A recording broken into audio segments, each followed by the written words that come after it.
eu queria começar contando para vocês uma história. Isso parece uma fábula, mas é uma história real, que aconteceu comigo como advogado.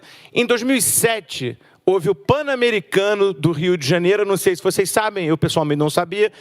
A tocha olímpica veio para o Pan-Americano. Qual nas Olimpíadas. Então, em 2007, Olimpíada, aquele clima de Pan-Americano, né? Vai carro de bombeiro, governador, comitê olímpico, vai todo mundo para o aeroporto do Galeão, no Rio de Janeiro, buscar a tocha olímpica.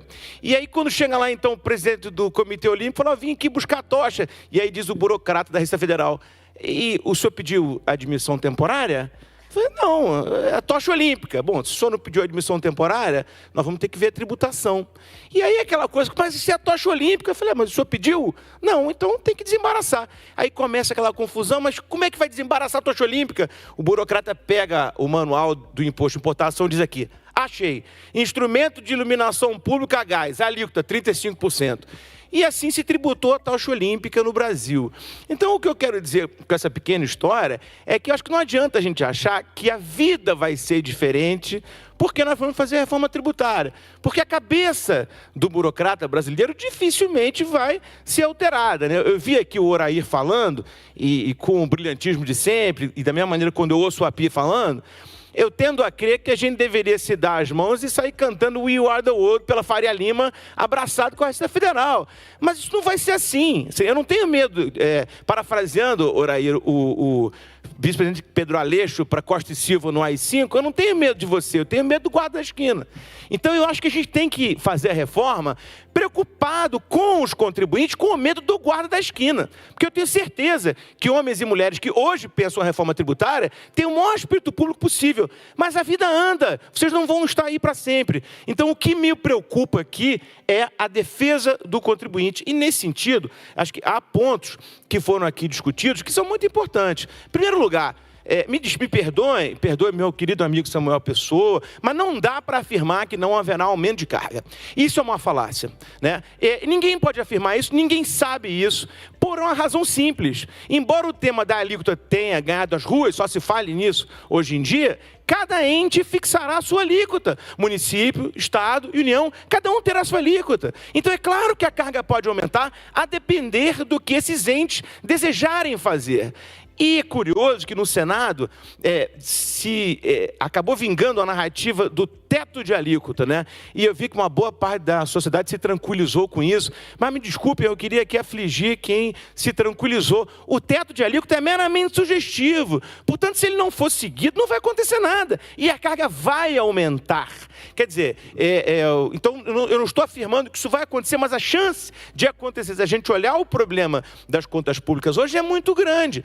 E há um outro detalhe, o momento de transição, ele é um pouco propício a esse aumento. Porque vocês imaginam a complexidade dessa transição. Durante 10 anos, nós vamos substituir os tributos hoje existentes por aqueles que vão surgir no ordenamento. E aí uma crítica que eu faço, muito enfática, no sentido da assimetria da transição. Isso foi dito no primeiro módulo pelo Romero, talvez a gente não tenha aprofundado o necessário.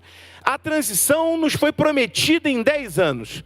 Eu vou ler uma frase do Bernardo Api, o demiurgo da reforma tributária. Precisamos de 10 anos porque tem muito investimento feito em cima do sistema tributário atual. Se mudar de hoje para amanhã, vai ter empresa quebrando. E o que acontece? Na parcela federal, nós vamos sim mudar de hoje para amanhã. A transição é de 26 para 27, e aí sai PIS e COFINS, entra CBS. Um detalhe, PIS e COFINS hoje, a alíquota 9,25 para quem está no não cumulativo, 3,65 para quem é cumulativo. Vai para 12. Alguém vai dizer, não, mas 12 é um cálculo antigo, vai mudar. Vai mudar, mas o governo não retirou o projeto de lei ainda, que diz que é 12%. Então, até agora, no mundo formal, é 12%.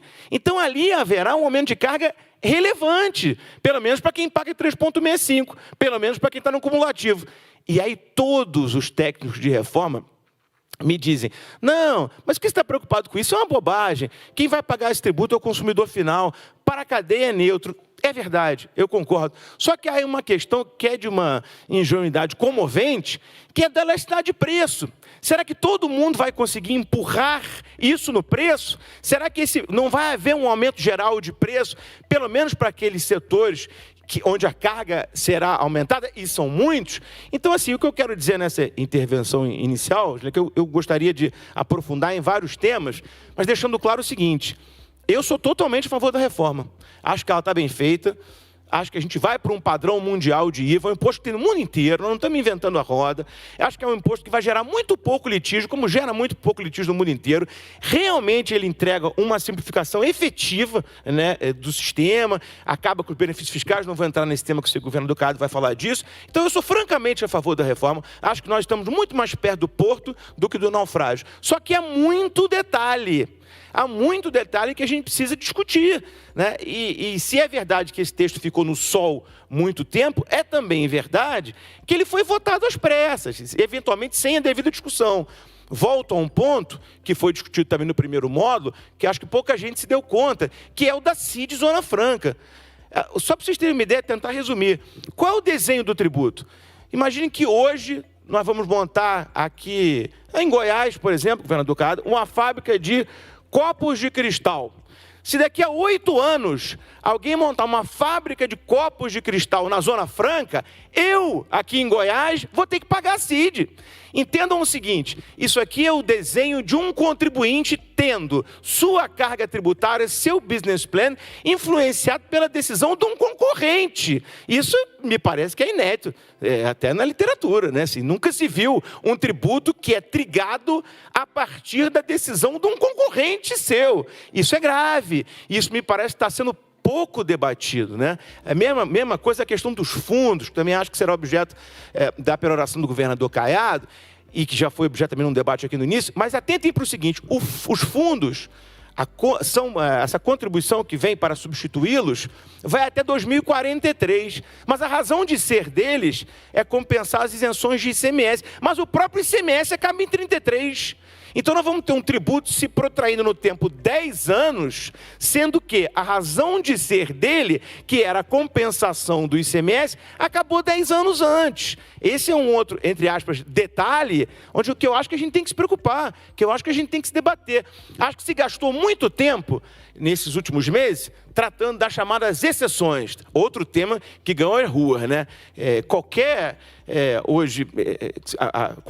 articulador, com base na sua não formação jurídica ou contábil, dá uma opinião sobre isso. O que acontece é o seguinte, acho que a professora Melina foi feliz nesse ponto, há exceções no mundo todo. Aliás, o próprio termo é impróprio, né? França tem 3 alíquotas, a Inglaterra tem 5, a Itália tem 5, a Alemanha tem 4. Claro que nós podemos discutir a razoabilidade da eleição dos setores que serão beneficiados a partir da visão de mundo de cada um.